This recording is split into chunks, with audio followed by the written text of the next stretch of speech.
sé, ¿ya estamos en vivo? Ya pregunto. 10 segundos. Arrancamos. Sí, ya. Adelante.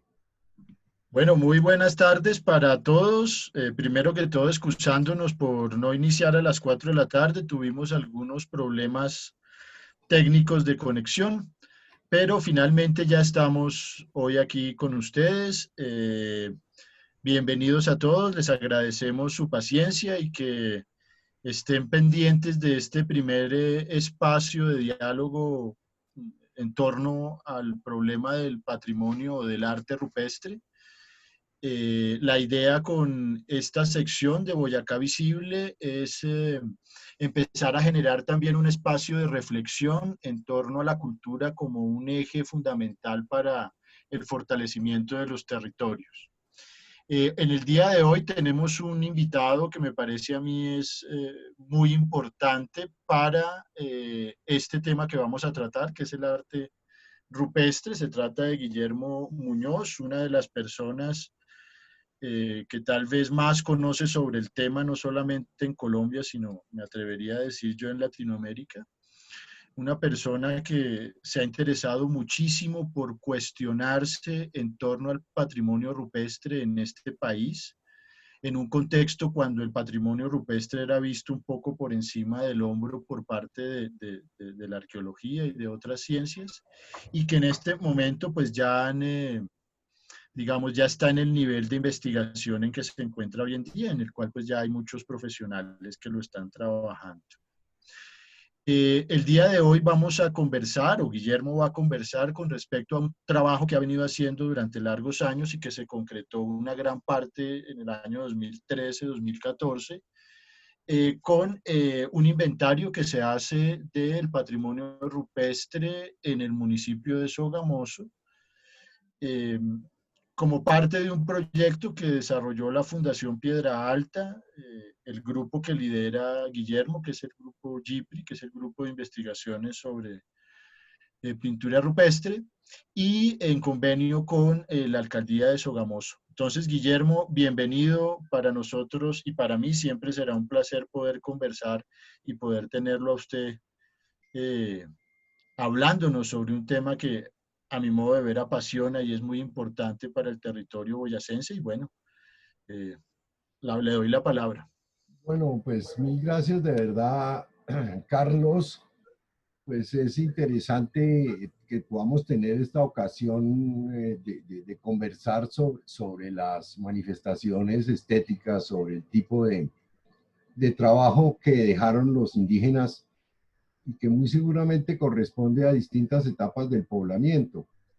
Desde el año 70 yo inicié la investigación a motu propio y simplemente recordaba yo los antiguos pioneros del tema y por esta misma causa, por la lectura de los textos de Miguel Triana, de Venceslao Cabrera Ortiz, de Pérez de Barradas, unos más antiguos como Jorge Isaacs, que todo el mundo lo tiene considerado solamente como un autor, como escritor de la novela La María, o de la Comisión Coreográfica, que fue la primera expedición nacional organizada desde el gobierno. Entre otras, el gobierno fue quien pagó los fondos para que Agustín Codazzi y Carmelo Fernández en la primera etapa con Manuel Ancísar hicieran las expediciones sobre la provincia de Soto y salieron creo que algo así como el 1 o 2 de febrero o marzo del año de 1850 hacia Santander,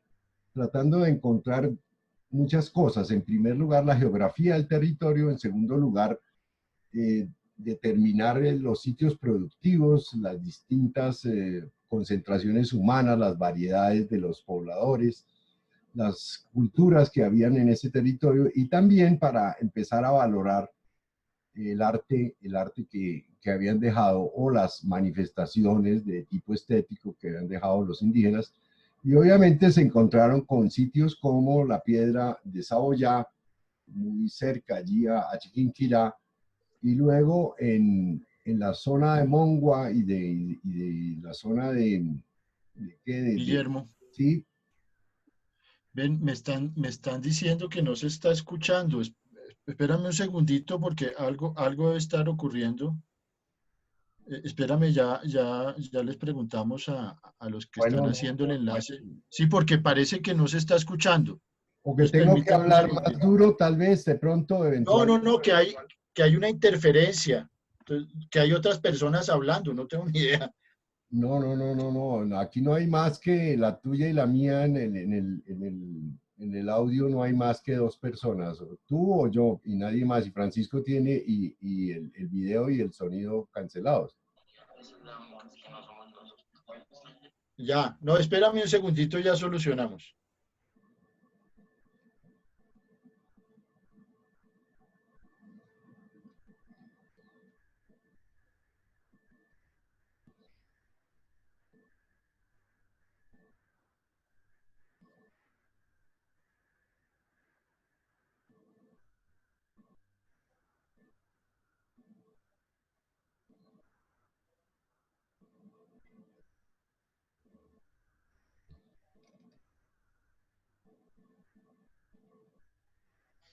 Sí, un momentico, por favor, porque parece que hay un problema ahí de sonido que no sé qué será lo que pasa. Esto no Bueno, se lo terminan de inventar. bueno, sí, me imagino. Voy a hacer una vuelta allí al baño y ya vengo.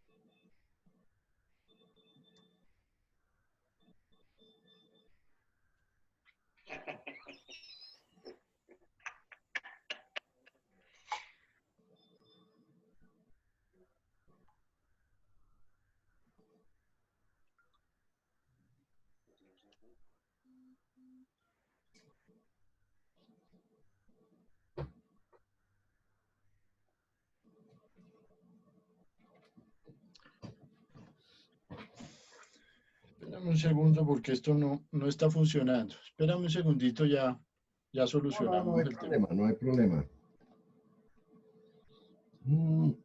En todo caso,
vamos a ver si se está oyendo, porque aquí tengo yo la visual muy buena,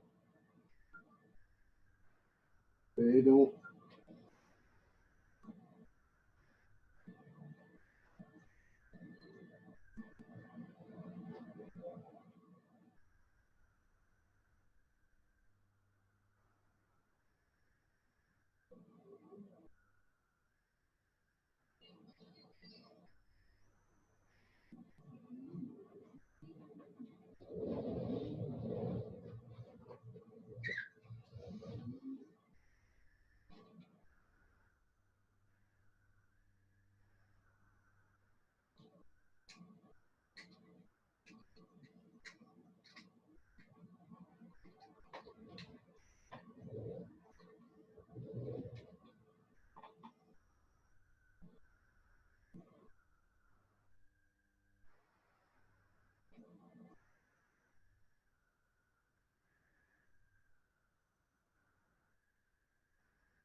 Bueno, Guillermo, yo creo que ahora sí ya parece que se solucionó el tema.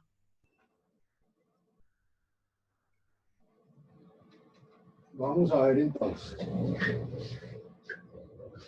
Y démosle a ver. Bueno, pedimos excusas porque la verdad, bueno, Guillermo me dijo hace poco que él sí sabía de este tema de sistemas. Yo soy muy neófito en torno a estos temas. La verdad, uno sabe es de otras cosas. Sin embargo, bueno, pedimos excusas por esta primera experiencia. Entonces, para dar inicio nuevamente al tema, para los que se perdieron el hilo, entonces les presento. Él es Guillermo Muñoz, líder del grupo de investigación de pintura rupestre, GIPRI, quien pues hoy nos va a conversar entonces sobre lo que hay en este tema en el territorio de Sogamoso, luego de una investigación que no solamente se hizo desde el 2013, sino digamos un tiempo anterior, en ese reconocimiento, catalogación, identificación y contextualización un poco de lo que es el patrimonio rupestre en nuestro territorio. Hay una cosa interesante con Guillermo y es que él no solamente se ha concentrado en Boyacá, su equipo de investigación, GIPRI, que son está Judy Trujillo, está Carlos Rodríguez, está Salomón Fique y bueno, otros profesionales que poco a poco han ido ampliando el espectro y la cartografía que se podría construir sobre la pintura rupestre en Colombia, que es un tema supremamente complejo y que todavía está eh, muy lejano digamos, de comprenderse en su complejidad. Entonces, bueno, Guillermo, nuevamente es un placer para mí que usted nos pueda acompañar hoy. Y bueno, ahora sí a lo que vinimos hoy, a conversar un poco sobre este tema del patrimonio rupestre. Bueno, mire, mil gracias, Carlos. En primer lugar, fue muy agradable trabajar con la Fundación Piedra Alta. Este fue un proyecto que corresponde a todos los procesos de lo que se hizo para alguna época por las gobernaciones a través de la telefonía móvil celular. Y fue una ocasión interesante porque pudimos revisar con cierta precisión lo que fuimos encontrando en el municipio de Sogamoso. Pero antes yo había hecho algún comentario sobre la historia de la investigación en esa zona de Boyacá y me refería precisamente al desarrollo que se hizo en 1850 con la Comisión Coreográfica y con ella, pues por supuesto, al desarrollo de los trabajos tanto de la geografía que hacía Agustín Codazzi como de la, digamos, tradicional fórmula que inventaron estos liberales radicales en 1850 de publicar por entregas los viajes de los expedicionarios a las distintas regiones del país recién liberado, ahora que estamos en homenaje a la etapa digamos, de la insurgencia frente a los europeos y a la independencia nacional que se celebró hace unos pocos días. Pues bueno, ellos entregaban en el Neogranadino, que era un periódico del gobierno o cercano al gobierno, los datos y las entregas fundamentales de lo que estaban haciendo en la búsqueda de los temas de geografía, de las construcciones cartográficas, pero al mismo tiempo también de lo que significaba las costumbres y la historia de los territorios, costumbres, historia de los territorios, diferentes climas, sitios para cultivo. En realidad era un proyecto de promoción del país para la inversión extranjera. Bueno, en ese programa hicieron dos cosas interesantes. Una, hacer un trabajo de cartografía muy riguroso. Codazzi era geógrafo y también Manuel María Paz, su asistente fundamental, quien estuvo con Codazzi hasta el final de sus días,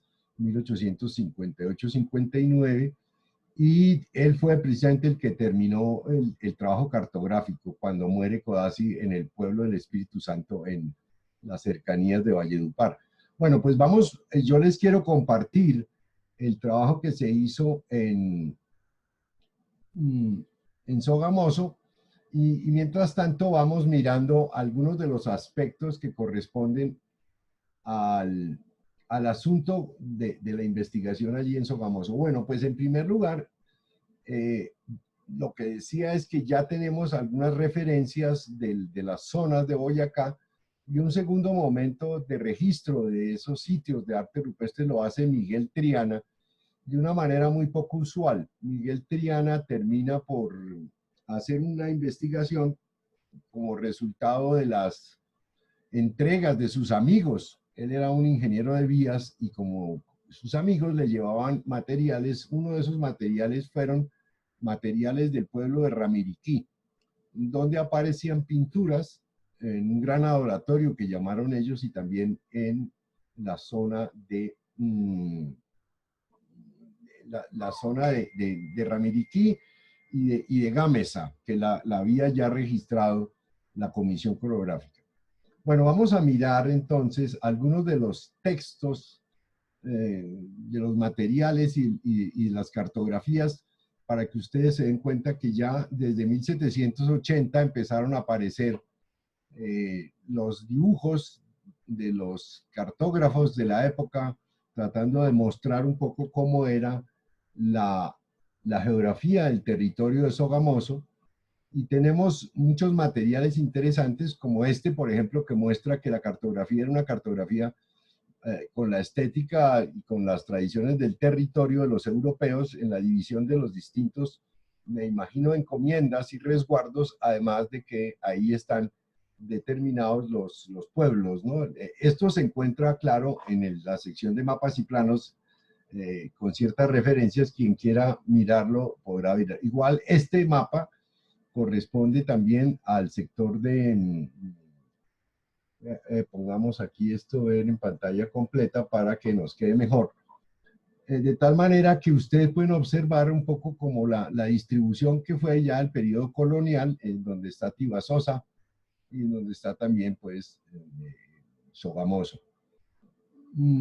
Este mapa, por ejemplo, parece ser por la mala ilustración de los europeos.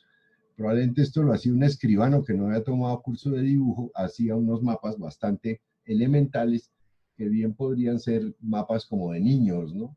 Donde las casas están mal dibujadas, etcétera, no tienen proporciones. Este es un tercer momento muy interesante de la historia de esa zona, que corresponde a los trabajos de Darío Rosso, que era un padre de la iglesia que escribía, incluso tuvo una revista muy interesante que se llamaba la Pura Verdad.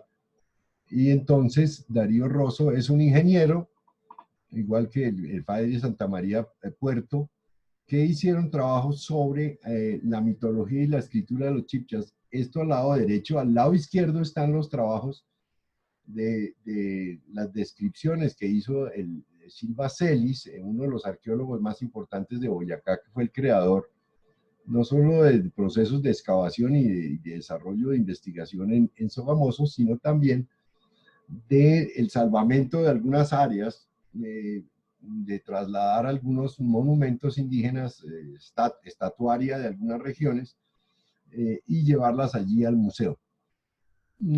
Este es el texto oficial de la Comisión Coreográfica y de la peregrinación de Alfa, que si ustedes lo miran con cuidado, era la peregrinación de un padre con seudónimo, que en realidad nunca existió porque era Manuel Ancísar, que lo entregaba cada mes a la imprenta del Neo Granadino para que la gente en Bogotá, que no conocía nada de Colombia, pudiera entender qué era lo que pasaba en las regiones que iban visitando. Entonces, esta es la primera etapa, 1850-51, en donde Manuel Ancísar, que había venido de los estudios de cartografía de la zona de Venezuela y que había trabajado con Agustín Codazzi, terminaron también haciendo el trabajo de la comisión y de la cartografía fundamental de Colombia en 1850 y 51, y en el 51 Manuel Ancísar termina trabajando para el gobierno nacional en un problema de límites, y Felipe, otro cronista, termina haciendo el que continúa con los elementos, digamos, de divulgación de los viajes que es, como les decía, se hacía por entregas. Este es Fray Santa María Puerto, un padre de Chiquinquirá que tenía una revista que se llamaba La Pura Verdad, y le regaló al profesor Alcides Guerrero esta versión del lenguaje escrito de origen de Colombia, que serían como los elementos de antecedentes de los estudios sobre los escritos y el lenguaje indígena, según las teorías de este padre, que tenían que ver con los israelitas. Una cantidad de, digamos, de elaboraciones bastante difíciles de aceptar, pero muy ingeniosas. Esta es la primera de las acuarelas. Esta es la acuarela número 144, la piedra pintada de Saboyá, que queda muy en las cercanías de Sogamoso, en las mismas áreas, y que muestra una cosa muy interesante, y es como si la roca hubiera perdido un pedazo y se hubiera caído hace unas pocas horas o días por lo menos, al lado de unos campesinos, uno con ruana roja y otro con ruana azul, mostrando un poco la posible reconciliación o la concordia entre los liberales y los conservadores frente a un monumento indígena. Esta es la primera transcripción de un autor que ya cité, que es Miguel Triana. Esto se encuentra en un libro que se llama El Jeroglífico Chibcha, y es la plancha 20 de la piedra que llaman Antigua, que pudimos localizar allí en el Pedregal, en los alrededores de Sogamoso. Estas son las figuras del Pedregal en la hacienda Vanegas, que se encuentran en la roca descrita, y las descripciones son en muy buena calidad. O sea, realmente el dibujante era muy bueno y sí trazó los elementos tal y como ellos se encuentran in situ en el original.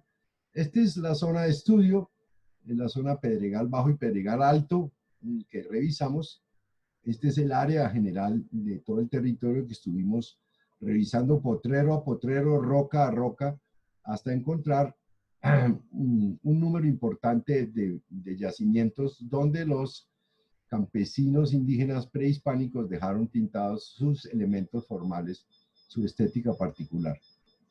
Este tiene una cantidad de cornisas de escalones. Pedregal va subiendo como en escalones, y en cada una de esas secciones aparecen una cantidad de rocas que tienen pinturas. Otro de los territorios que pensamos corresponde a la Piedra del Sol, que Gabriel Camargo Pérez denunció por lo menos 25 años antes de que nosotros estuviéramos. Esta es una visita que hicimos en las cercanías de Sogamoso, pero que no pudimos encontrar absolutamente nada que fuera indígena, pero que fue, digamos, interesante porque nos dio una visual sobre el sitio. Esto corresponde a todas las secciones de trabajo, a todas las veredas, que también revisamos, además del Pedregal, que fue donde encontramos. Esto corresponde a los temas de una parte del equipo que se dedicaba al estudio de la geología, pensando en los pigmentos, pensando en las concentraciones de los materiales y las recetas que utilizaron los indígenas. Están ahí las estructuras geológicas de las cercanías de Sogamoso.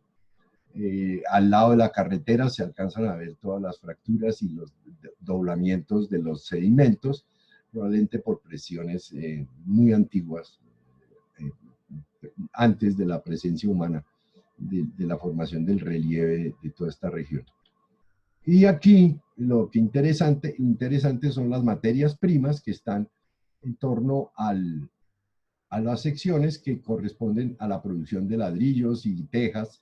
Y como ustedes notan, ahí se alcanzan a ver algunos de los momentos de los sedimentos, en donde hay sectores más amarillos que son goetitas y los sectores más rojos que son hematitas y goetitas.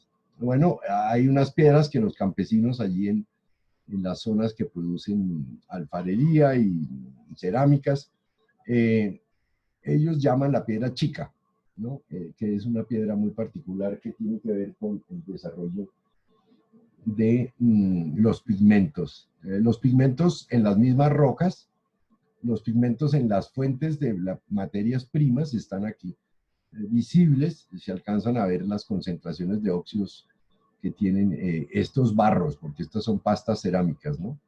Y estos también ejemplos de Bueno, ahora los contextos ambientales, la flora linda que tienen algunas secciones en el límite entre Sogamoso y la parte más alta, el páramo, mm, y la gente que trabajó en los ambientes de donde están las rocas. Está Bolívar, está Fique, estoy yo y está una campesina amiga con la que estábamos conversando muy amablemente, otro campesino de la zona, otros campesinos muy cerca allí en la vereda de Pedregal. Mm, y bueno, comienza el proceso del hallazgo de las pinturas. Y yo quería mostrarles a ustedes otro tipo de material que pueden ustedes conseguir. Esto corresponde a las fichas que hicimos, digamos, la localización exacta de las rocas están en este sector, en la parte más alta, al frente del valle, que hacia Firavitoe y Isa, y la zona del Pedregal, pues sería esta que está aquí estructurada con estos diagramas de geología, ¿no? Estas son el entorno geográfico que ya he mostrado, pero estas son las rocas que fuimos encontrando, que son muy interesantes. Ojalá no tengan dificultades para verlas. De tal manera que aquí tenemos Pedregal Bajo, y la roca se encuentra cubierta por líquenes. Estas son las proporciones de las rocas, estos son los dibujos que tienen las rocas. Esto corresponde también a Pedregal Bajo. Inclusive encontramos un petroglifo, un sitio donde habían hecho una cúpula. Pero noten ustedes que son figuras muy interesantes de la estética campesina, de la estética prehispánica, que corresponden exclusivamente al municipio de Sogamoso.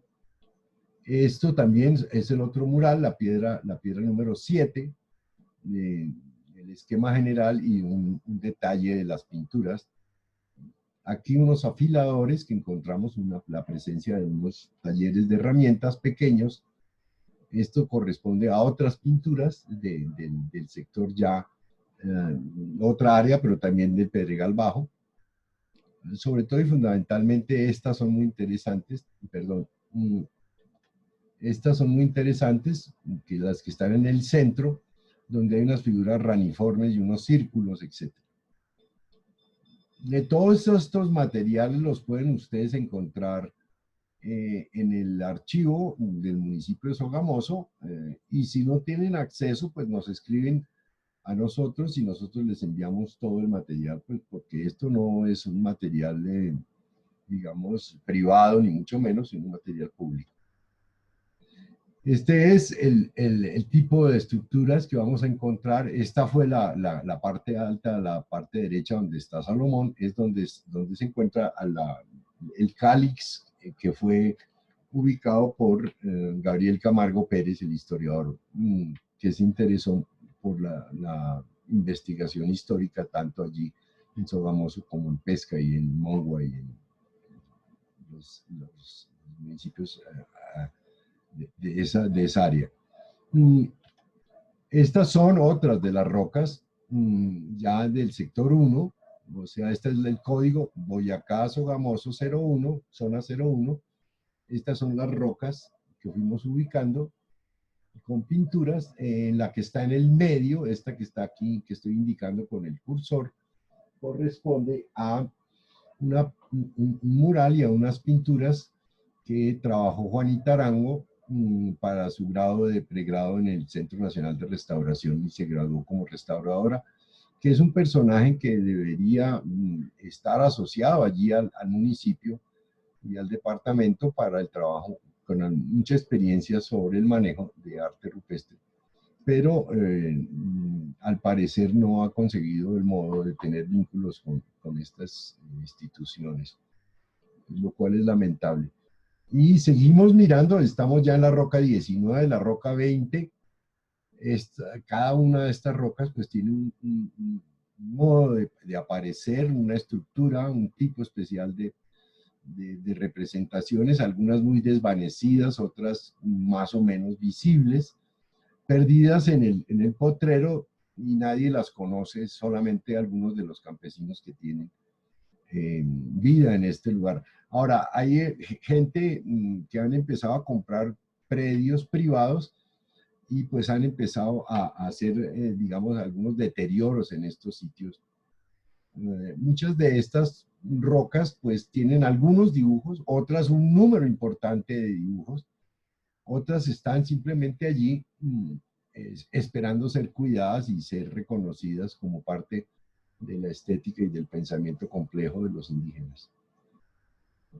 Como notan ustedes, la variedad es muy alta y sin embargo, yo tengo que confesar, y el equipo así lo vio, que ante la importancia de trabajar en Sogamoso, que era un centro cultural y de vínculos con la tradición chipcha y con la tradición muisca, nos imaginamos que íbamos a encontrar un número mayor, pero no fue así. Esto ya pertenece al Pedregal Alto y esto corresponde al esquema general de las pinturas de Pilar y Seivita, que curiosamente y son muy grandes, es un gran espacio, un gran sector, por lo menos unos 35 metros o más, de pinturas en blanco, que no es lo usual dentro del arte rupestre de... Bueno, aquí podemos observar entonces la relación de divulgación que empezamos a tener con los habitantes de la región.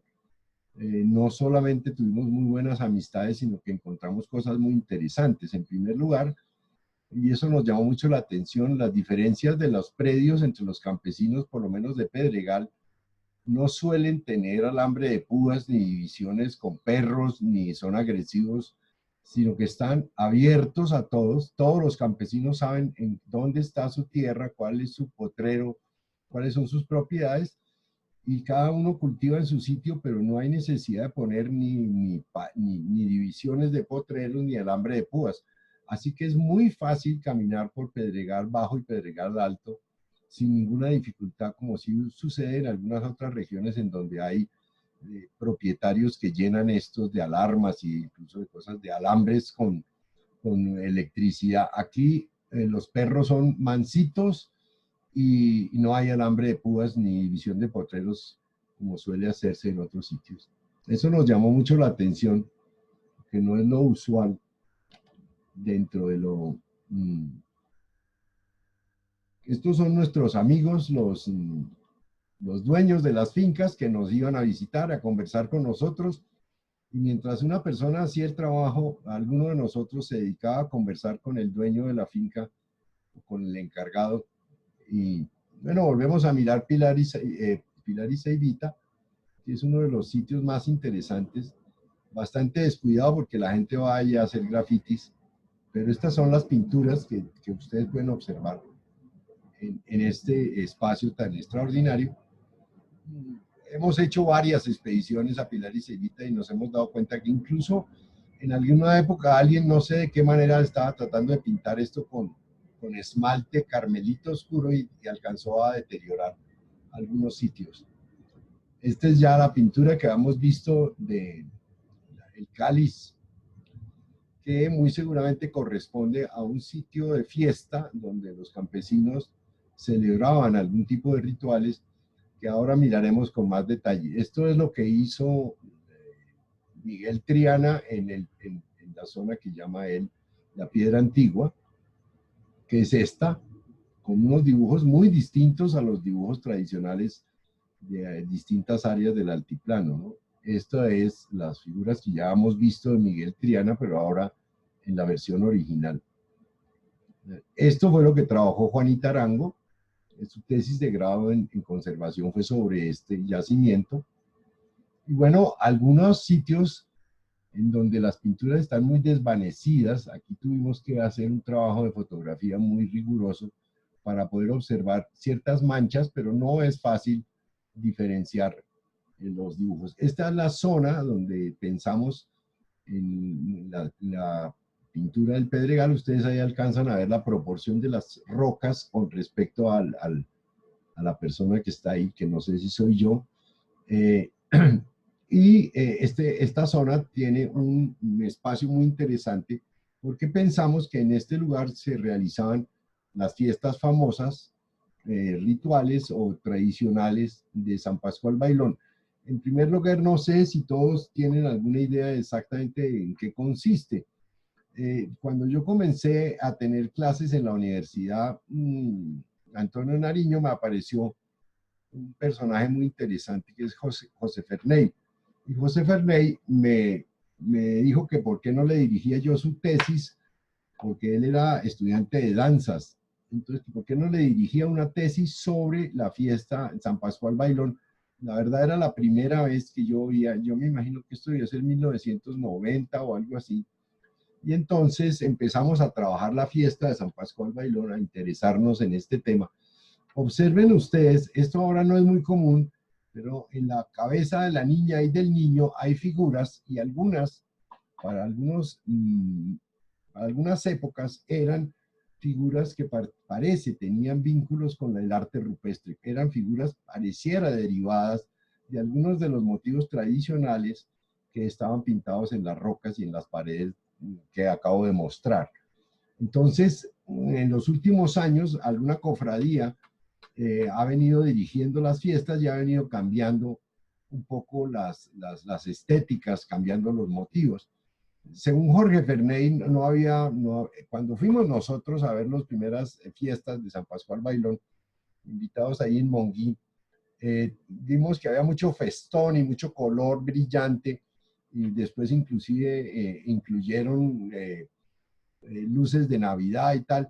Eso no era así. José Fernández dice que era con plantas del monte, con flores y plantas del monte que se celebraba la fiesta de San Pascual Bailón, siempre organizada con un angelito y una angelita, y la manda que hace el dueño de casa, pues se demora 6 o 8 meses en organizar la fiesta, y San Pascual Bailón es el santo de las cosas perdidas, dicen los campesinos. Perdió la salud, perdió un objeto, perdió un animal, y entonces se hace el pedido a San Pascual Bailón, y la fiesta que debe reunir a toda la población, normalmente se hace un novenario que es interesante porque muestra lo que yo acabo de decir sobre la división de los potreros. Parece no tener nada que ver, pero sí tiene mucho que ver. Los curas que organizaron a los campesinos en Sogamoso, en una buena etapa fueron los franciscanos, que eran absolutamente laxos, no molestaban mucho a los campesinos y los dejaban hacer sus fiestas sin ninguna molestia de considerarlos paganos o castigarlos. Así que los de esa área, que fueron organizados en la doctrina por los franciscanos, tuvieron oportunidades extraordinarias de continuar con sus costumbres tradicionales, allí donde los franciscanos veían que no había problema. Entonces, los indígenas por eso proyectaron ese tipo de fiestas, y observen que la fiesta de San Pascual Bailón es una fiesta religiosa o un sacristán o un ayudante de la Eucaristía, pero no se lee con el acompañamiento del padre tradicional de la iglesia, sino que se hace, la comunidad lee una novena que es del siglo XVI-XVII y que está en castellano antiguo, e importa muy poco si se lee bien o no, pero la gente participa de la fiesta y genera con ello una gran parafernalia de comida. La cosa es absolutamente exagerada en gente y en comida de distinta clase.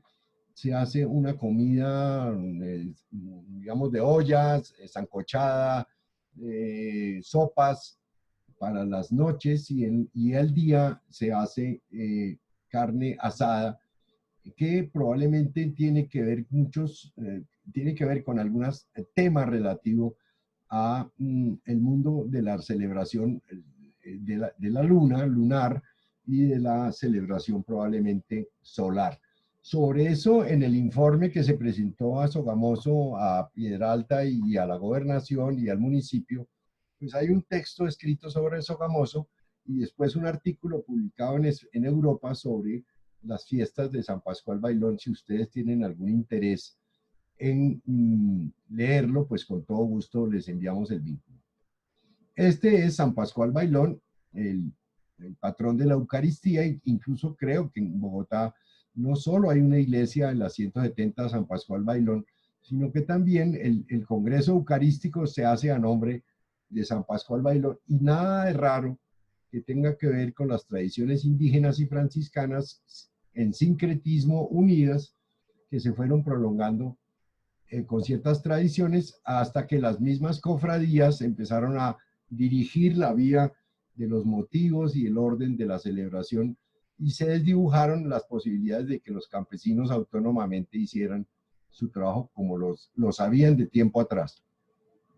Esta sería la versión inicial de lo que podía ser la celebración en una roca que está en Mongua, en Santo Domingo, que me la presentó Alcides Guerrero, el profesor de allí del pueblo de Mongua, en donde están motivos mucho más cercanos a lo que podía ser el baile, como en este caso o en este caso de la piedra de Santo Domingo en Mongua, en donde ustedes observan que hay toda clase de posibilidades de entender que esto que está aquí es un baile, ¿no? Están bailando muy seguramente lo que después se prolongó en la fiesta de San Pascual Bailón.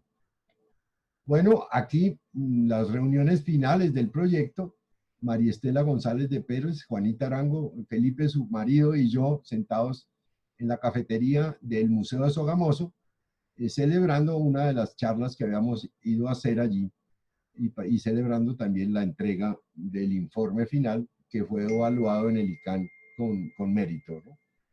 Y finalmente, las personas, María Estela González de Pérez, que hace unos 2 años murió, una lástima, era experta en muisca, trabajaba en el Instituto Caro y Cuervo, nuestra senadora actual, que ha creado una cantidad de dificultades ahora por la situación de la independencia, del lanzamiento de la nueva etapa del Congreso, y Margarita, la hija de José Eliezer Silva Celis, directora actual del Museo de Sogamoso, a quien también le debemos muchas gratitudes porque sencillamente nos es muy fraterna cuando vamos a trabajar allí.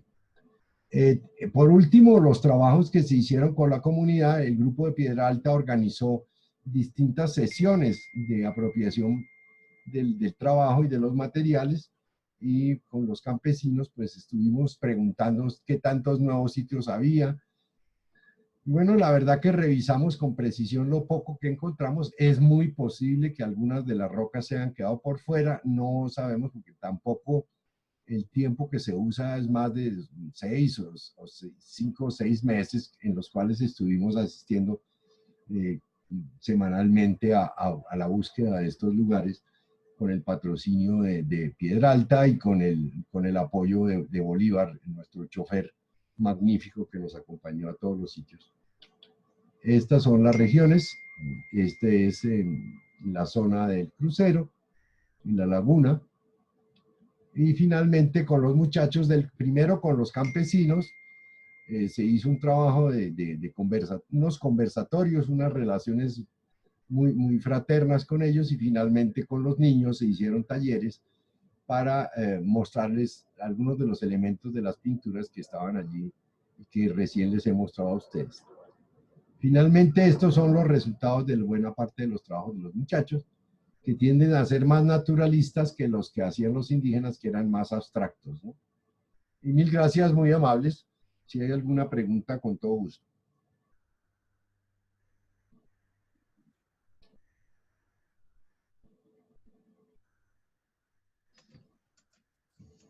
Guillermo, muchas gracias. Estoy esperando a ver cómo hacemos para las preguntas porque pues yo no estoy en Facebook, entonces Iván ya está averiguando eso. Yo quería añadir algunas cosas con respecto a la parte final de la charla que muy amablemente nos dio Guillermo. que además, digamos, los que conozcan el informe se van a dar cuenta de la complejidad del estudio, y es que se trató de un trabajo en territorio que trató de ser muy respetuoso con ese territorio, precisamente. Como dice Guillermo, uno se imaginaría que en Sogamoso, por la ubicación, por la historia, por las connotaciones cartográficas, etcétera, que tienen que ver con el universo muisca, pues ese patrimonio debía ser amplísimo. Eh, Sin embargo, como lo menciona Guillermo, pues lo que se encontró no era lo que se esperaba. Posteriormente, Guillermo lo pudo relacionar con un trabajo que creo que es de los últimos que ha hecho Gipri en el Guaviare y en la Lindosa, donde pues obviamente las diferencias salen a la luz, pero lo que quería decir es que el trabajo que se hizo con las comunidades también fue, digamos, muy importante. Gipri y el grupo de Guillermo se dedicaron a la parte científica de identificación, como se pudieron dar cuenta. Cada roca, cada pictografía tiene una ficha técnica que, digamos, obedece al modelo que Gipri viene manejando y viene consolidando desde la década de los 70 del siglo anterior, mmm, y con una identificación también de contexto muy importante porque digamos, la presencia de personas como Salomón Fique y Carlos, pues me parecen muy interesantes, porque es también mirar cuáles son las plantas que hay alrededor, cuál es el uso de esas plantas. Bueno, digamos que hay un estudio mucho más amplio, y el trabajo que se hizo digamos, de participación de las comunidades también fue muy, muy importante. En una primera instancia nos colaboró muchísimo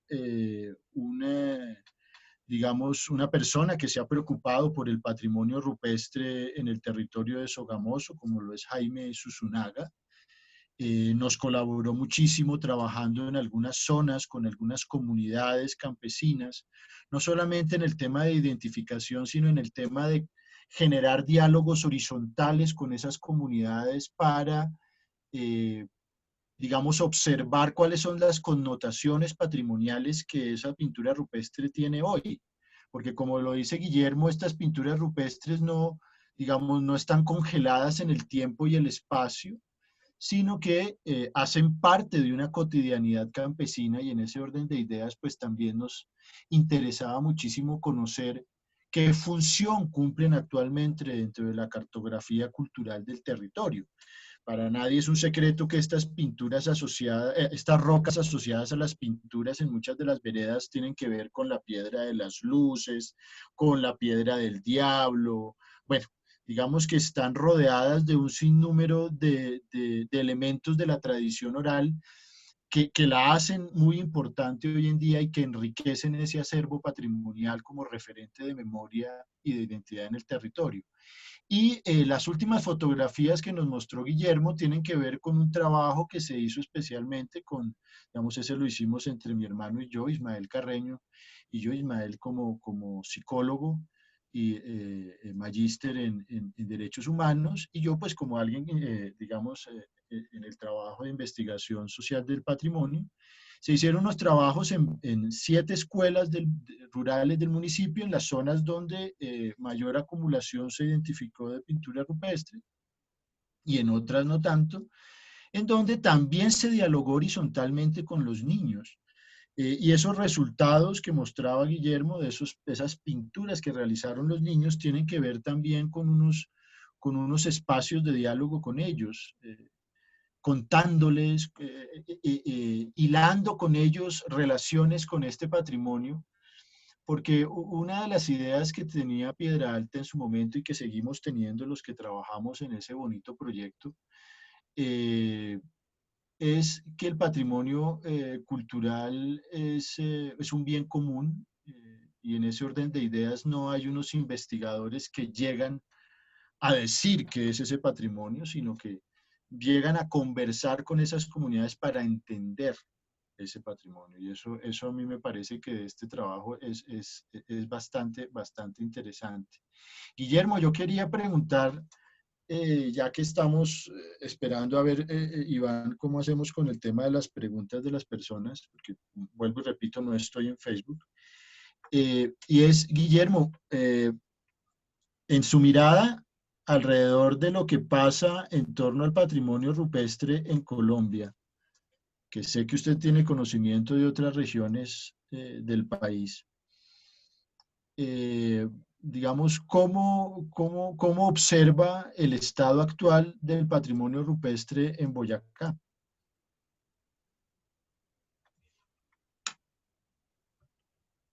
Parece que Guillermo se fue.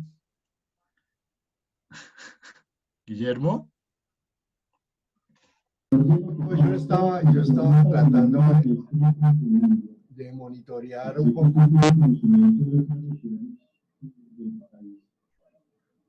¿Me escuchas? ¿Cómo observa el estado actual del patrimonio rupestre en Boyacá? Bueno, mira, sí, ya no sé si estoy conectado y con video. Sí, perfecto. Mira, el problema del patrimonio rupestre de Boyacá, el problema...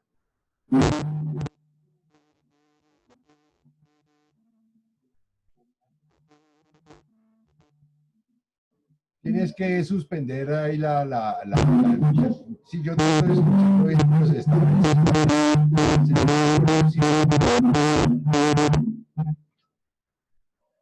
A ver si de esta manera salimos del impasse. Ante la pregunta de qué pienso yo del patrimonio rupestre de Boyacá, me parece que una de las características que tiene este país es que siempre fue muy centralizado y la mayoría de los investigadores estaban viviendo en Bogotá desde el siglo XIX hasta hoy. Y muy poca gente ha venido trabajando, con algunas excepciones, con algunos intentos de sistematización de los catálogos de arte rupestre en Boyacá. Nosotros en el año 80 debimos revisar alguna zona de Ramiriquí, Nuevo Colón, Tibaná, todo lo que es la provincia de Márquez. También estuvimos en la zona del límite entre Ubaté y la zona, digamos, más cercana a Chiquinquirá. También ahí encontramos otros sitios de arte rupestre, por ejemplo, en Buenavista, Boyacá hay petroglifos. O sea que son las mismas áreas que también tienen petroglifos para el sector, digamos, más al sur, que corresponderían a los valles del río Bogotá y del Magdalena. Pero mi impresión es que además de algunos esfuerzos que hizo la Universidad Pedagógica y Tecnológica de Tunja con Elena Pradilla, pues son muy escasos los grupos de trabajo, entre otras porque en las instituciones universitarias en Boyacá, pues no han existido los profesores que generen la formación para que muchachos, gente joven, se dedique a la búsqueda y documentación con fondos, ¿no? Con dinero que produce la universidad y que les da apoyo a los estudiantes o que las instituciones administrativas de los municipios generen. Pero bueno, el catálogo de las denuncias de Boyacá es de por lo menos 25 municipios que deben tener arte rupestre, de los cuales muy pocos se han documentado rigurosamente. Yo pienso, por ejemplo, que ese sector de los antiguos musos sé que tienen arte rupestre y no se ha ido a buscar razones por las cuales tenemos muy escasos datos sobre la zona de Copper, Muso, Coscuez, Borbur, toda esa zona que no se ha investigado. Ahora, para el sector más alto, yo diría que el trabajo más riguroso que se ha hecho es el que hicimos en Sogamoso y que corresponde al 2013-14, y eso después se abandonó, o sea, nadie más volvió a tener fondos para poder ir a Boyacá a hacer trabajos de investigación. Ahí Nelson Cabrera trabaja en algunas áreas, pero también con muchas condiciones muy precarias, ¿no? O sea, no tiene el dinero ni los apoyos para poder continuar haciendo las búsquedas. Entiendo que en Gamesa se han encontrado, además de la piedra famosa descubierta y reseñada en las acuarelas de la Comisión Coreográfica, se han encontrado muchos más sitios de petroglifos en el sector de Gamesa, en límites con Mongua, pero no hay un trabajo riguroso. O sea que es un trabajo que Ahora, todo el mundo quiere hacer turismo, pero no quiere hacer investigación. Entonces eso complica mucho el proceso de tener una imagen relativamente completa. Tengo entendido que inclusive en algunas áreas, ahí en las cercanías de Tunja, algunos sectores fueron desmantelados.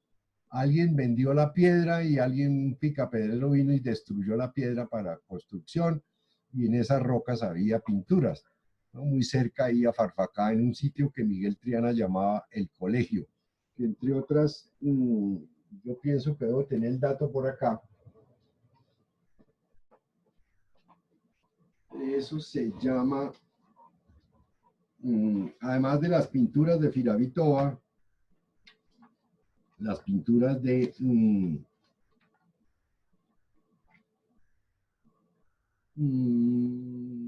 bueno, sí, piedra del Colegio Vereda Tras del Alto, en Tunja, que son por lo menos unas 14 rocas que reseñó Miguel Triana en 1920-22, sobre las cuales no hemos tenido ninguna segunda versión, lo cual es grave, ¿no? O sea, es muy posible que tengamos la sorpresa en unos años si el trabajo de los equipos de la universidad en Tunja promueven investigaciones sobre esas áreas. Eso podría yo decir. En general el panorama es triste porque muy pocas investigaciones rigurosas se hacen en torno al tema, y muchas veces los que hacen algún trabajo toman una foto y ya, y creen que con eso hicieron ya una investigación. No, hay que revisar juiciosamente, palmo a palmo, potrero a potrero, sitio a sitio, hacer cartografías rigurosas, hacer levantamientos que muestren exactamente el estado de conservación y las características de los murales, y se entregue a los municipios y a la gobernación un catálogo riguroso del arte rupestre de Boyacá. Eso podría yo decir. Guillermo, gracias. Sí, definitivamente, digamos, es un territorio que, si bien, como mencionas, ha tenido algunos esfuerzos importantes. Bueno, estuvo Elena Pradilla en su momento. Sí.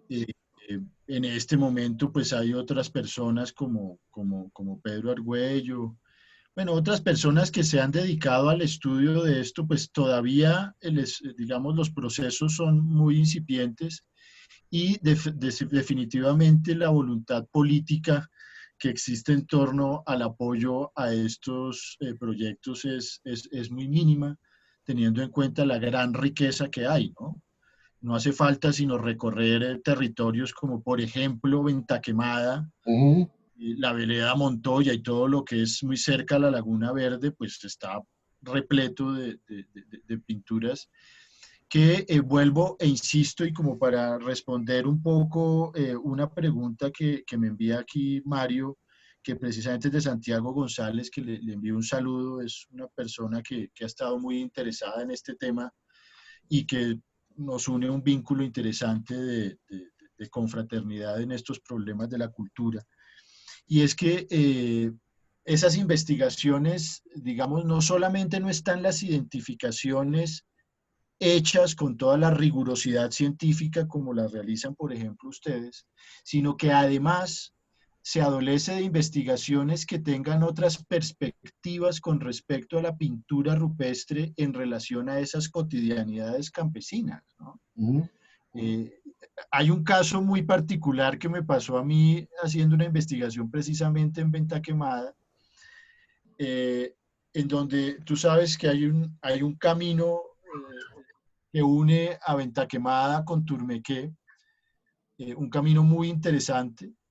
Y en algunas zonas hay pintura rupestre, y haciendo algún trabajo con algunos adultos mayores de esa zona, pues hacíamos un reconocimiento de estas pinturas, y pues tratando yo de identificar un poco referentes de la tradición oral alrededor de estas. En algún momento se congelaron estas personas y dijeron, no, nosotros no podemos hablar de eso porque aquí vino un indígena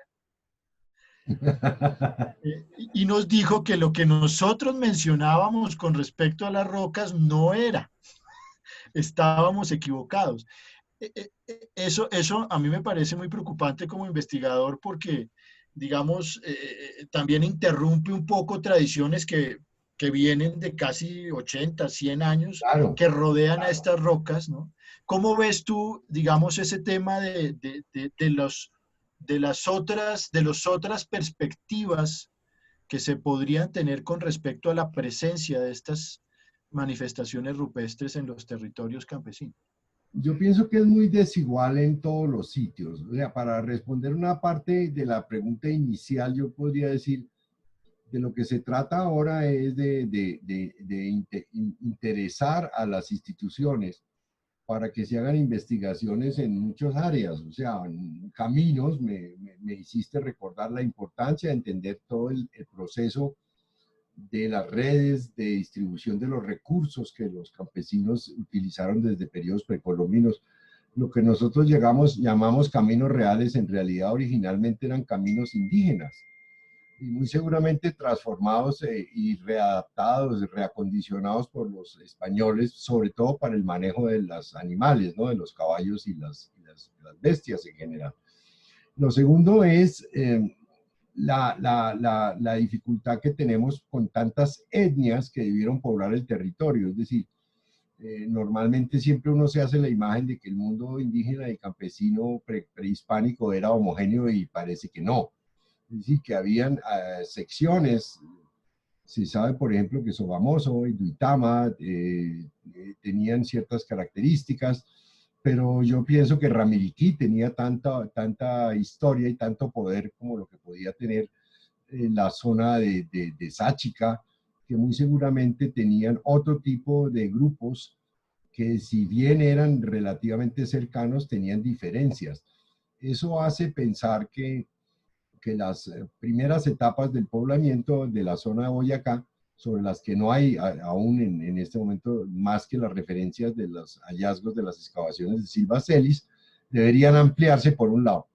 Por otro lado, además de esa diversidad, también hay el problema, y esto es lo más interesante, del manejo que se dan ahora a los grupos neomuiscas que han venido tratando de recuperar ciertas partes de la cultura y que se han hecho ellos mismos una imagen de lo que bien podría ser su cultura antigua, incomodando a las diferencias que podrían haber en los territorios. Otro aspecto que ya llamamos la atención es el papel, digamos, transformador que pudo tener la presión del periodo colonial, ¿no?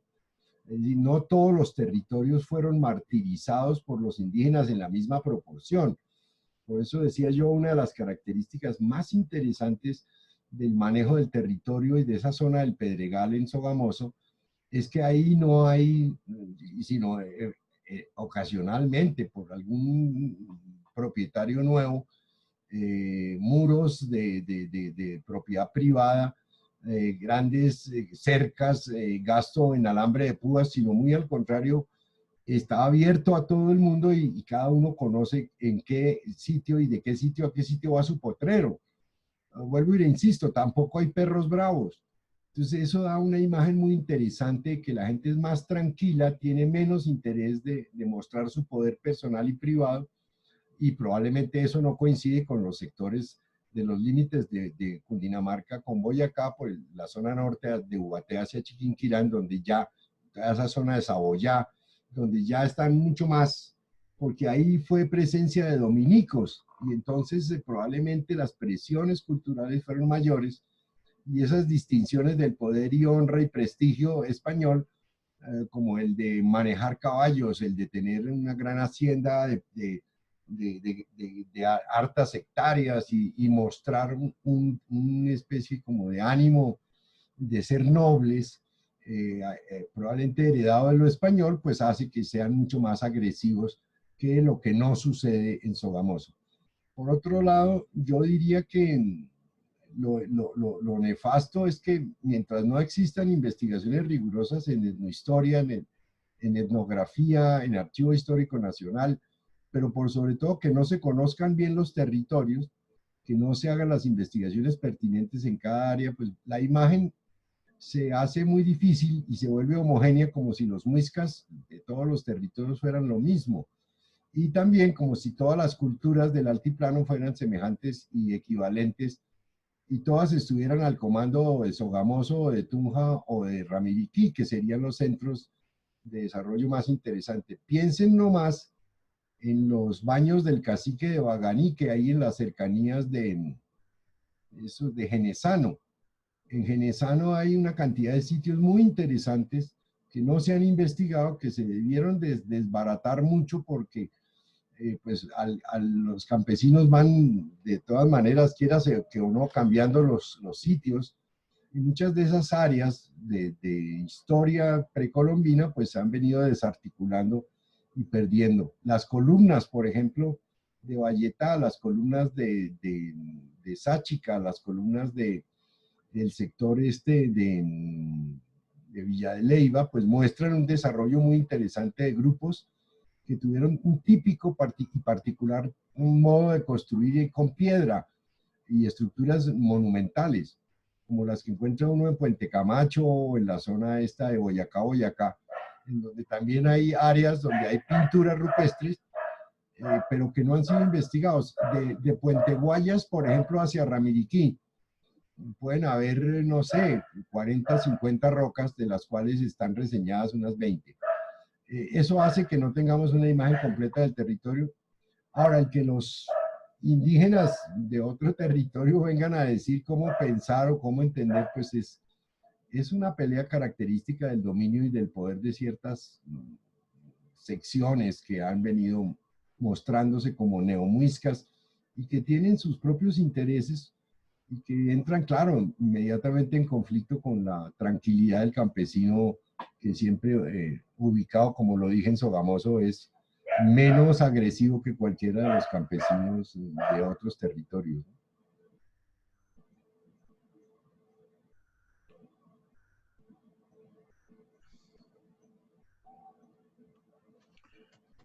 Bueno, creo que nos quedamos un poco,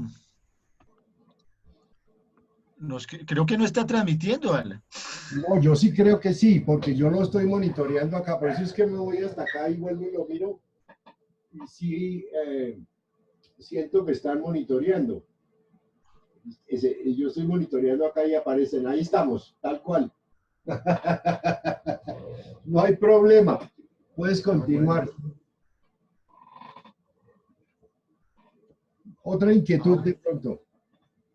Pues realmente no me han enviado aquí más, pero yo sí quisiera aprovechar para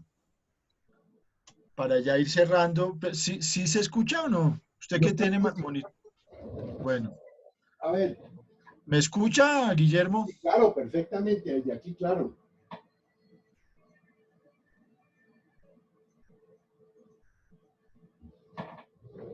Bueno, yo creo que para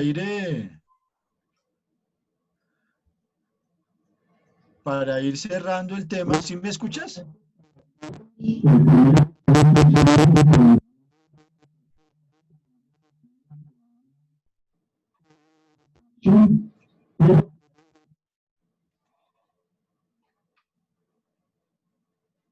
Sigue. No, No, yo de cualquier creería que, manera no hay problema, Carlos, porque aquí queda grabado y de cualquier manera lo podemos pasar a las redes para que lo miren. Ya llevamos 1 hora y 21. sí, yo creería que para ir ya cerrando el tema, mm, y aprovechando que tú tienes ese equipo tan importante, mm, quería preguntarte, ¿cómo ves el tema interdisciplinar con respecto a la investigación del patrimonio rupestre, no solamente a nivel de Colombia, porque sé que es bastante precario, sino aprovechando que tienes una experiencia, digamos, internacional? ¿Cómo ves esos equipos de interdisciplinariedad estudiando el patrimonio rupestre? Me refiero a gente que no solamente vea, digamos, las pictografías, sino, por ejemplo, para el caso del equipo de ustedes, Judith con todo el tema de la arqueometría y todo este tipo de áreas que vuelven mucho más complejo la mirada del patrimonio rupestre. ¿Cómo ves esa interdisciplinariedad? Pues mira, hay muchos aspectos. Uno en especial, y es uno de los que más me ha interesado a mí por mi formación como estudiante de filosofía de los años 65-70, es tratar, porque yo me fui encontrando con el tema sin proponérmelo. O sea, poco a poco cuando yo estudiaba, por ejemplo, qué había pasado con la Comisión Coreográfica, me preguntaba, pero bueno, ¿y ese proyecto por qué no se continuó, no? Es decir, ¿por qué no se siguió haciendo un estudio de la nación en los términos en que estaba pensado por Mosquera y por todos los que estuvieron allí acompañándolo, Manuel Ancísar, Jorge Isaacs, perdón, Jorge Isaacs no, Carmelo Fernández, Henry Price, y todos los, entre pintores, José Jerónimo Triana, que era el que hacía el trabajo de botánica. Llegado el 59, igual como en otras latitudes en Europa, pasó muy semejante con el pensamiento ilustrado de la filosofía alemana. Pues eso mortificaba mucho, había mucha molestia y lo cancelaron. Igual sucede aquí, ¿no? Las cartografías y los mapas de Codazzi. Incluso hay una anécdota buenísima de una persona que encontró en la basura del Museo Nacional un mapa y lo alzó y lo llevó y lo mostraron, y era un mapa de Codazzi que no podía ser metido a la basura. O sea, alguien con muy mal sentido. Pero esa dinámica, por ejemplo, las acuarelas de la comisión no se entregaron todas a la nación, sino que muchas de esas quedaron en manos privadas cuando ya entró en desgracia la comisión. Bueno, pues todo esto para decirte, igual que lo que le pasó a Jorge Isaacs. Jorge Isaacs se dedicó a hacer arte rupestre y empezó a decir cosas, y claro, un país acostumbrado a pensar de una manera muy dogmática, pues encontraba en Jorge Isaacs un pensador problemático, y Jorge Isaacs terminó sin empleo, más o menos como considerado no grato para la nación, a pesar de que era el autor de La María y que era un documento del prohombre nacional. Pues, pues Jorge Isaacs entró en desgracia y terminó vendiendo velas y guarapo en Ibagué. Bueno, y muchos autores, yo me encontré con Venceslao Cabrera Ortiz en San Andrés. Él había trabajado en algunas áreas, como profesor del Colegio San Bartolomé, sacaba a los muchachos del colegio a ver piedras, sobre todo en su Tatausa, que en donde hizo un trabajo muy interesante. Cuando yo me lo encontré, me dijo, no, mire, nadie está interesado en esto. Yo ya me cansé. Esto es un trabajo como yo no sé para qué tipo de país, porque aquí no funciona. Bueno, eso en primer lugar. O sea que desde el punto de vista interdisciplinario, lo primero que yo me encontré es que al hacer el estudio del arte rupestre me encontré con la dramática historia de Colombia, ¿no? Un poco como lo escribe García Márquez, ¿no? En 100 años de soledad, pero no solo de soledad, sino también de olvido. Entonces, es un país que está interesado en que cierto tipo de temas no aparezcan, porque, bueno, al fin y al cabo, decir que los indígenas son inteligentes y que tuvieron la oportunidad de escribir en las rocas unos lenguajes que quedaron allí plasmados para que la gente pueda entender cierto tipo de virtudes del desarrollo de la síntesis intelectual que tenían, pues no va a ser una buena noción. O sea, eso no es buen ejemplo para la nación. Igual que cuando Jorge Isaacs dijo que el hombre venía del mono y se había encontrado un petroglifo donde había una figura que demostraba eso. Bueno, pues eso produjo toda clase de desgracias. Eso por un lado. Ahora, interdisciplinario en un segundo nivel es lo que nosotros fuimos poco a poco elaborando. Pensamos que valía la pena ver de qué manera se iban destruyendo las rocas, de qué manera se van deteriorando. Entonces hicimos un trabajo sobre conservación inicial que después de ser lanzado a los grupos internacionales terminó por ser un trabajo pionero y que está descrito de una manera extraordinaria. Para nosotros un escándalo porque no pensábamos que pudiera ser valorado, que es un texto que publicó en Australia Robert Bednarik, que se llama Rock Art in Science, o Rock Art Science, o sea, arte rupestre científico, en donde nosotros aparecíamos como pioneros de un modo de describir las alteraciones. Después vino una etapa muy interesante que fue la de la cartografía. Y con los sistemas de información geográfica hemos adelantado de una manera prodigiosa. Por ejemplo, para el caso de la Amazonía, estamos creando unos modelos de estudio muy importantes en donde usted puede más o menos detectar dónde pueden haber sitios de arte rupestre sin ir al sitio, porque lo hacemos con 3 grandes sistemas de manejo cibernético, que es: uno, el sistema de pendientes de la cartografía tradicional; 2, los sistemas satelitales de los reflejos del Landsat 8, que permite discriminar las zonas donde están las rocas, donde está la vegetación con estrés o la vegetación normal en crecimiento, y eso nos permite saber más o menos dónde están las rocas que podrían tener pinturas. Y un nuevo tercero, que es con radar, que también detecta por los colores los posibles sitios. O sea que eso muestra que para quien se dedique al arte rupestre ya no es simplemente ir y mirar los sitios, tomar 2 fotos, sino que empiezan a aparecer una cantidad de áreas de apoyo científicas de todo orden. Sumado a eso, todo el trabajo que habría que hacer a futuro de prospección de áreas, incluso con los modelos de registro regional sistemático, que quiere decir tratar de buscar cuáles son las densidades del poblamiento en términos de hallazgos de objetos cerámicos o líticos que pudieran mostrar el comportamiento del manejo de los espacios y de los recursos.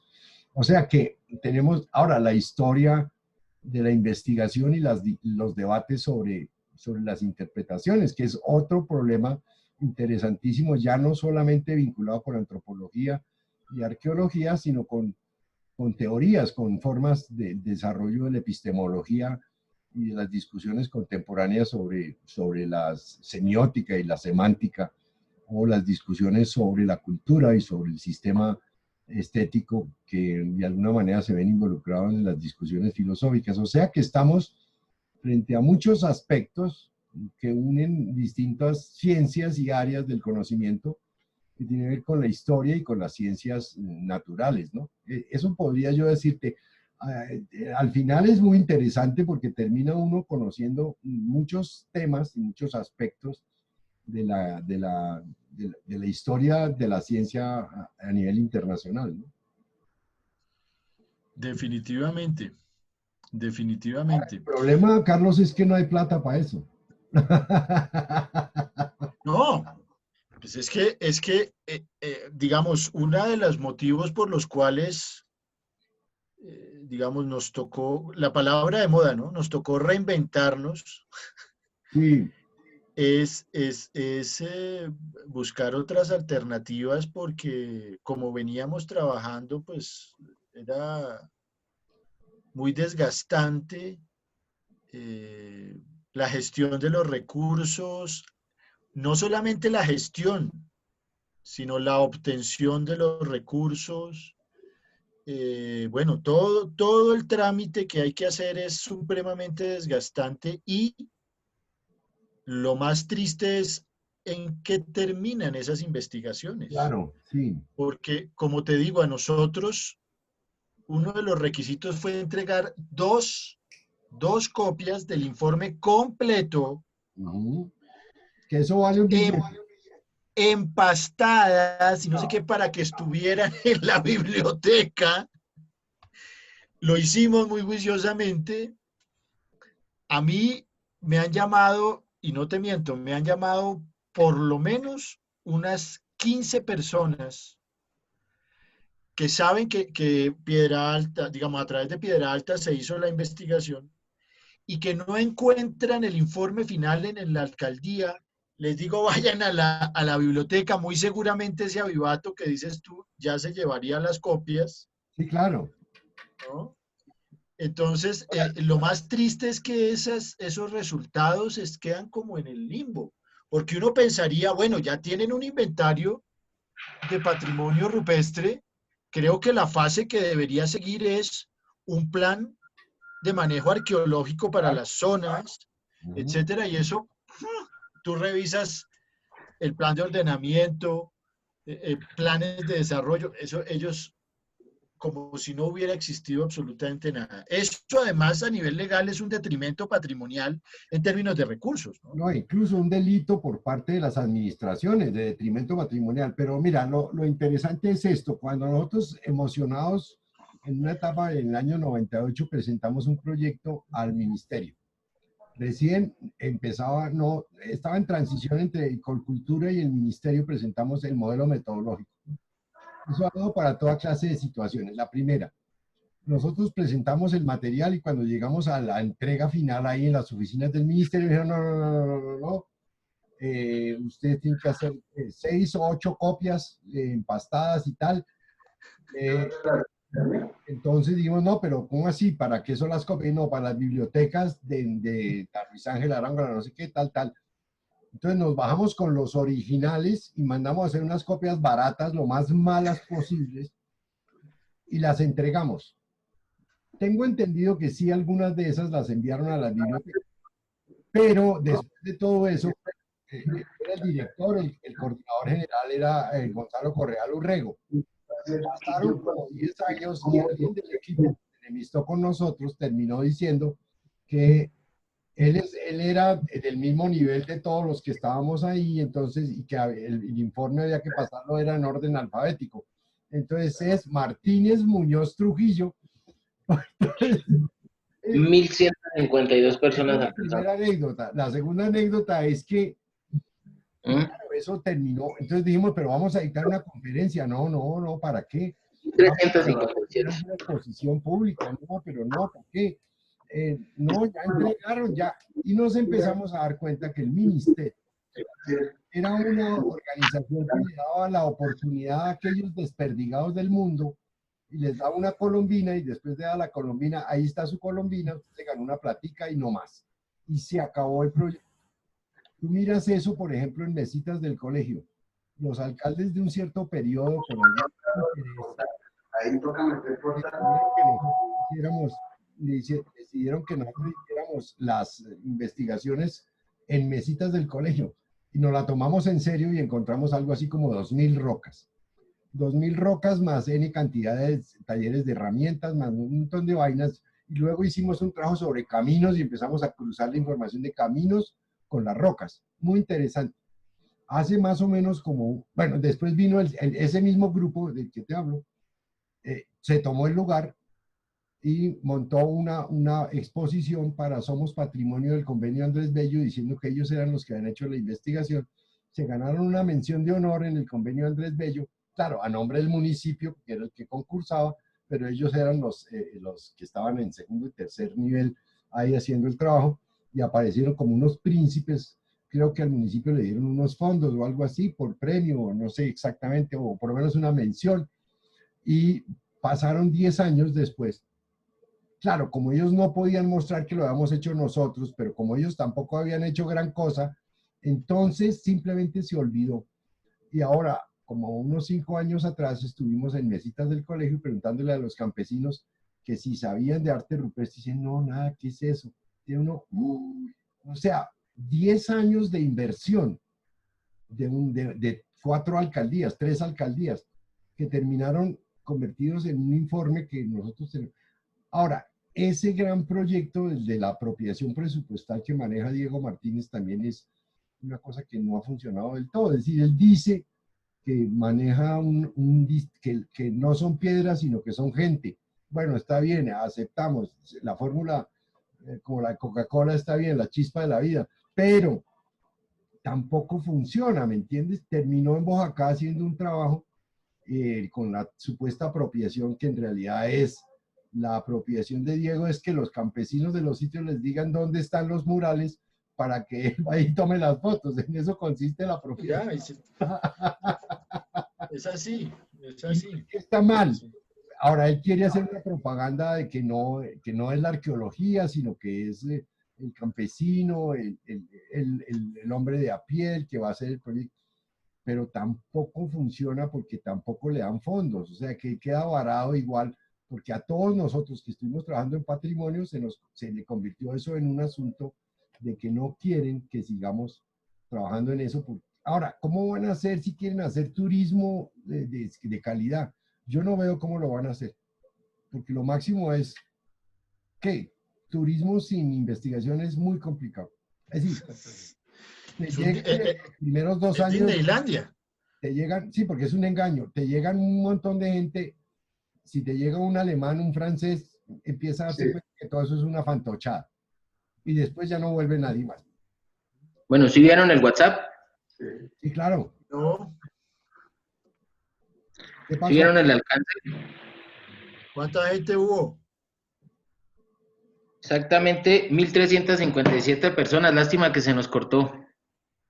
No, es que nos va a tocar, Iván, una vaina, y es que me va a tocar abrir un perfil Claro. en Facebook otra vez, porque esto así es muy, muy complejo, muy Ven, complicado. te digo, y ahí es más fácil abrirlo y tú lo puedes, pues lo tienes para ti nomás. Ábrelo empresarial, que Iván, un comentario. Yo puedo editar esto, quitarle lo que no va y tal, y te lo envío a ti, tú lo promueves en los sitios tuyos. Eso no me parece. claro, De fantástico. todas maneras quedó grabado ahí en el Face, ¿o no? Sí, correcto. ¿Hasta dónde llegamos con el Face? ¿Se reventó cuándo? Se echó por lo menos una hora. Que se fue la luz, Guillermo. No, en serio, marica, no. ¿En serio? Y aquí nunca se ha ido. Y aquí nunca se va. No, eso sí, oye, No lo había oído, que se fue la luz. No, esa sí la... claro, no, pero ¿por qué nosotros nos salimos de la oficina para que no generara interferencia Ahí está grabado, ahí lo estoy viendo, mire, ahí está en el otro lado, mire, ahí está saliendo, por el lado de allá ya está grabado y está... Quedó grabado, duró casi una hora, 54 minutos. Bueno, nos pasamos 20 minutos más conversando, pero ya era la discusión, que podemos editarla y la incluimos después al lado, o segunda parte, alguna cosa de esas, no pasa nada. Ahora... No, pero estos lanzamientos son un éxito definitivamente. Sí, me va Fíjate, pero una pregunta técnica, Iván. Yo abro el perfil. ¿Eso mejora mucho la vaina o no? Porque no tenemos que hacerlo a través de Zoom, sino a través del Facebook, ¿o qué? Directamente de Facebook, sí, señor. Más fácil. Sí. Y mejor sonido. No, todo mejor. Está mal. Es directamente no está mal el sonido, retumba un poco, pero la señal en términos de video es buena. Sí, claro. Buena, muy buena. Porque el otro día hicimos la prueba con Zoom, dentro de Zoom, una plataforma que envía hacia YouTube o hacia el otro y no pierde mucha calidad. Sí, claro. No, aquí por lo que yo lo que hice fue compartir la pantalla. Entonces pasa con la calidad de la pantalla.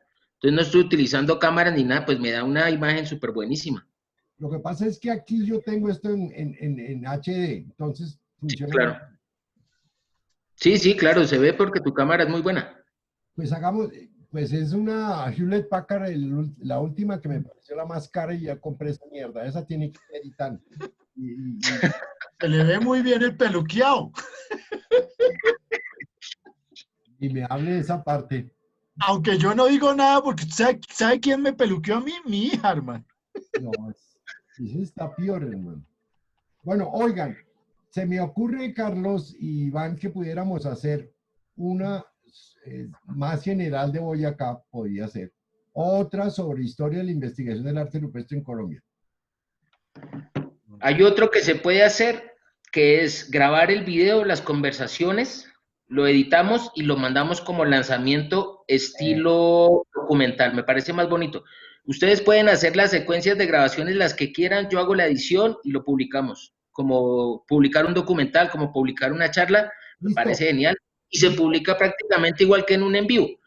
Lo publicamos cruzado desde las fanpage y en las fanpage podemos interactuar charlando con la gente de lo que el video se está presentando. Ah, muy bien, muy bien. Eso es una repoma, me parece más coordinada, me parece que ahí no hay errores, queda más bonito y la interactuación con la gente es mejor, porque por ejemplo en este caso ustedes no pueden interactuar, entonces es loco, ¿sí? Mientras que si generamos un live, ¿sí? Con un video, nos conectamos, lo mandamos cruzado, lo mandamos a 6, 7, 8, 20 páginas si queremos, multiplicando este alcance que tuvimos. Porque es que, ¿cuál es el problema? Yo había cuadrado para hacer el lanzamiento desde hace 4 días y se nos pasó la hora por lo que se te fue la luz a ti. Entonces, claro, me tocó cancelarla y yo ya tenía inscritas, no más de base inscritas que ya estaban, eran 190 personas. Nos fue bien, pero nos había podido ir mejor. Bueno, Esa es no la reflexión. pasa nada, es que también no, hay que travesear. Ahora, Ahí va. la gran ventaja que tenemos con Zoom, el que yo manejo, es que yo lo estoy pagando, entonces no hay tiempo, ¿me entiendes? No hay disposición Sí, de sí. tiempo. Pero La segunda cosa es la cámara y el procesador que tiene este computador. Este es un computador muy bueno, entonces nunca se traba, nunca molesta. El único problema es que cuando empezamos a las 3:40 no había internet en la casa, entonces Claro, lógico. ahí nada, ¿me entiendes? Muerto. Sí, sí, no hay nada que hacer. Bueno, pero bien. Entonces, miremos si planificamos. Bueno, No sé, me parece chévere que cuadremos este tipo de lanzamientos, este tipo de charlas merecen más edición, diría yo. mira, Algo podemos más hacer profesional. muchas cosas. Podemos cuadrarlo y me gusta la charla. Podemos hacerlo tipo documental. Hagamos un programa en serio que tenga que ver, uno, la historia de la investigación del arte rupestre en Europa. Súper. Pues, nadie sabe un culo de eso. Ujú. Sí, o sea, no, pues no, es que, y los de Sogamoso dicen, es que hay arte rupestre en Sogamoso. Pues sí, también, pero hay arte rupestre en todo el mundo. Entonces, Claro. una sobre las discusiones del arte rupestre europeo, otra sobre la historia de la investigación del arte rupestre en Colombia, otra, por ejemplo, miren, les voy a mostrar para que además, puta, mejor dicho, entren en pánico. Peri verá. Pánico, eso es pánico.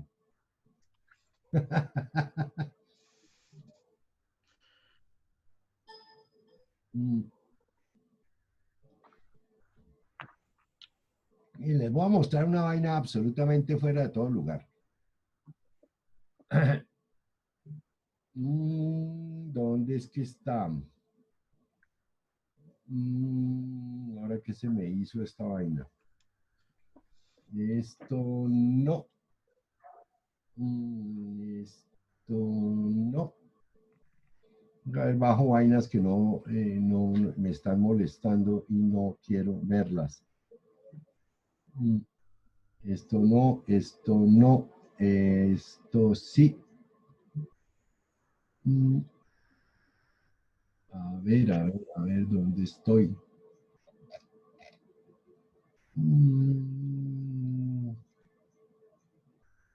A ver. No, oiga, estoy perdido aquí yo como un infante. Bueno, esto, atención. Esto sí es para que no parpadeen. ¿De acuerdo? Ok.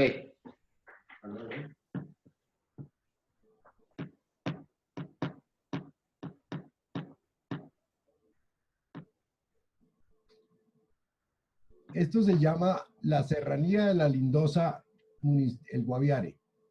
Observen ustedes, les voy a poner la vaina como funciona sola.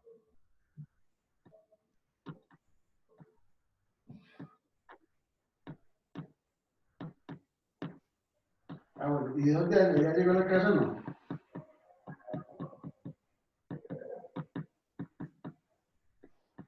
Bueno, sí. Ese es todo el plano de la Lindosa de los Llanos y aquí está, se puede parar y claro, yo me puedo meter hasta el fondo. Y ese lo hizo Juan Carlos Barbero, el que trabaja con el fotógrafo de 360. Y observen ustedes, es absolutamente impresionante. Y lo trabajamos por cuál plan, porque yo tengo. Y yo lo vi, es una locura. Este es un mural y todas estas bolitas que están al lado izquierdo son Claro. distintos murales que tiene el sitio. Este es otro. Sí. Está mejor que, claro, está mejor que las otras. Eso sí lo tengo claro. Sí. Lo que pasa es que ahí cuando yo meto la empresa, sea cual sea, pues ya ahí carece, así uno no se Esas las así mostraste en la charla que tuviste sobre la Lindosa. Sí, claro. Y aquí hay unos que son cofres. Aló, buenas tardes. Discúlpame un segundito. Aló. Esas las vi yo en la charla que hiciste del Guaviare. Sí, claro, este es el mural bonito. Ah, mire esa vaina, Carlos. Sí, es muy bello. Ahora, mire dónde es que está la cámara, ¿no? La parte más simpática es dónde está situada la cámara. Donde está el circulito ese azul. Exacto, aquí. Pero mire la nitidez del pasto, todas las vainas, mire. Es impresionante. Es una locura eso. Ah, Es como estar ahí. claro. Obviamente falta el ambiente, pero No, pero la idea sería meterle el sonido y se puede porque lo tenemos. Pero como esto es privado, no se puede regalar ni mostrar bien porque se supone que va para el Banco de la República o para el Museo del Oro. Pero bueno, así a nivel privado se puede. Mire las manos, estas manos son las mismas manos que hay en Boyacá. Estas, más estas que hay aquí, mírenlas. ¿Sí ven las manos?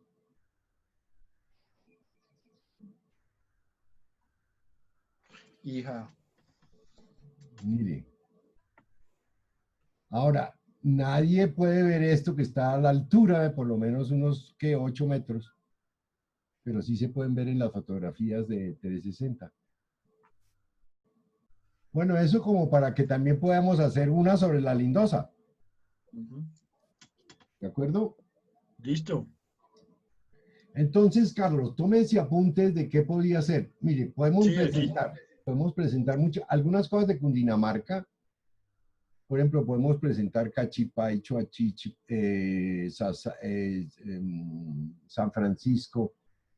Pero bueno, me parece exagerado. Lo que podría ser historia del arte rupestre europeo, historia del arte rupestre en Colombia, y podemos presentar alguna cosa sobre Cundinamarca. Podría ser mesitas del colegio, como para que vean qué se hizo ahí, la cantidad que hay de materiales, caminos y arte rupestre, para que también la gente se emocione y investigue caminos en Boyacá, que tiene que haber cantidad de caminos empedrados.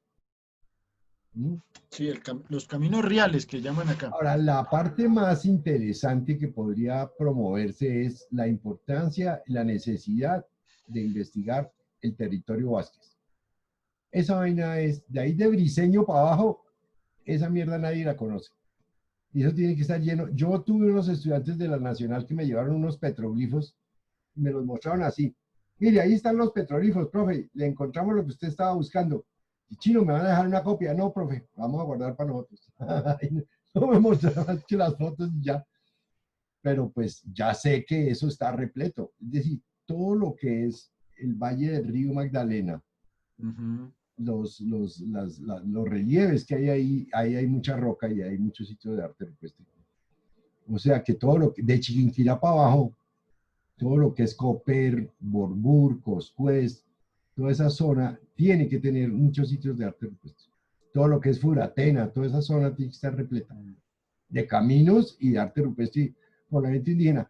La pregunta es, y es una pregunta que uno le hace a los investigadores de Boyacá, ¿quiénes se han dedicado a estudiar los musos? Ya, uno dice, no, oiga, no, nadie. Nadie. Ahora, la explicación tiene que ver con una cosa interesante, y es que la cosa está al revés. Los que estamos interesados en la investigación no tenemos ningún poder administrativo. Y sinceramente los que están en la administración son personas que no se les prende el bombillo con nada. Ese es el problema. Es decir, el alcalde es un man chévere, buen tipo, buen padre de familia, pero con una educación terrible. Sí, no, son muy básicos. Sí, entonces si con ese muy tipo, básicos. Entonces los manes dicen, no, pues sí, pero ¿y qué? ¿Pero cómo así? Yo me acuerdo que usted se acuerda que en Sogamoso nos preguntaron cuánto cobrábamos por centímetro cúbico, centímetro cuadrado. Centímetro cuadrado. ¿Y cuánto se cobraba por centímetro cuadrado? Y nosotros, ¿cómo le respondemos eso? No, marica, es que así no se puede. Pero Iván, eso no fue cualquier persona, fue en la administración municipal. A ver, le cuento la anécdota completa para que se entere, Iván. Nosotros presentamos el proyecto al ministerio a través de la gobernación de Boyacá. Salió una convocatoria, patrimonio y tal, la presentamos. Nunca supimos más que nos habían aprobado el proyecto. Ese proyecto quedó así y un día cualquiera nos llamaron a preguntarnos que bueno, listo, que aquí en planeación necesitamos saber cuánto cobran ustedes por centímetro cuadrado de pintura rupestre. No, pero ¿cómo centímetro cuadrado de pintura rupestre? Luego de que les dijimos que eso no se podía cuantificar porque no sabíamos si había o no pintura, porque pues tampoco podíamos asegurarlo. Imaginábamos, y ahí fue el desfase, nosotros imaginamos que Sogamoso, que era el centro cultural más importante de los muiscas, tenía, no sé, 150 pinturas, rocas con pinturas. No, la verdad le tengo malas noticias, eso no lo dije en vivo y en directo, los de Sogamoso eran perezosos para hacer pinturas. No le hacían a eso, no. Hacían otras cosas, yo no sé exactamente cuál era el rollo, pero pinturas no, unas pocas. ¿No? Luego entonces se pasan 6 o 8 meses y nos llama Carlos y dice, no, el proyecto se lo asignaron a Piedralta, así tal cual. Bueno, ¿y cómo vamos a trabajar? Y empezamos a hacer el proyecto, así se hizo. O si no, no había salido. Si a Carlos le hubiera dicho, uy, no, eso es un chicharrón que yo no lo hago, cancelo ese proyecto, nunca se había hecho el trabajo. Pero bueno, ahí por lo menos se logró hacer. Sin contar con el hecho y la anécdota adicional que otra gente allá en Boyacá estaba con ganas de que ese proyecto no se hiciera. Y entonces buscaron la manera de bombardearlo. Y al bombardearlo le llegaron a una reunión a Carlos a decirle que ese proyecto no era viable, que tal. Y entonces Carlos, por pura suerte, nosotros nos pellizcamos a tiempo y entregamos en los plazos exactos. O sea, era para noviembre o algo así, entregamos el 1 de noviembre o algo así, tin, entregamos todo, chao. Cuando hubo la reunión de protesta, Carlos les pudo decir, no, si es que el proyecto ya se entró en el ICANN, ya fue aprobado, ya no hay objeción posible. No, si no, nos habían quebrado el proyecto. No, pues, a ver, no. Ahora, de las cosas interesantes, el Bolívar. Ese man era un muy buen camellador, muy buen trabajador, muy loco. Perdido. Muy loco manejando ese carro, porque eso era toda mierda por entre todas las veredas, porque le hacía downhill, ¿era? Sí. ¿Está qué es downhill, Iván, o no? Un loco maniático que se bota en una bicicleta por entre los cerros hasta que se mata. Más o menos. No. Y entonces el man tenía un lado y en ese lado nos llevaba a toda mierda por todas las veredas. Eso era como carrera de carros de esos de rallies. Y agárrese, yo. Bueno. Hasta que yo le dije un día, ¿por qué no trata de manejar despacio a ver si aprendía de manejar despacio? No, mierda. Bueno, listo, Iván. Listo. Carlos, entonces, piénsenle la vaina y me la cuentan. Vale, muchísimas gracias. No, esto nos ponemos a armarlo. No hay lío. La idea es que Boyacá Visible sea líder en la divulgación de este tipo de cosas. Eso ahora podemos hacer uno semanal, ya. Y ya se acabó el tema. Metemos edición, miremos plataformas. Bueno, en fin, mañana traigo una UPS para que no vuelva a pasar esto. Hay muchas cosas que son sencillas de solucionar, pero hay las herramientas que es lo importante. Entonces, la otra vez Iván me va contando cómo lo va haciendo, a ver si yo aprendo también, ¿vale? Exacto, hagamos. Listo. Bueno. Chao. Chao, Carlos. Estamos viendo.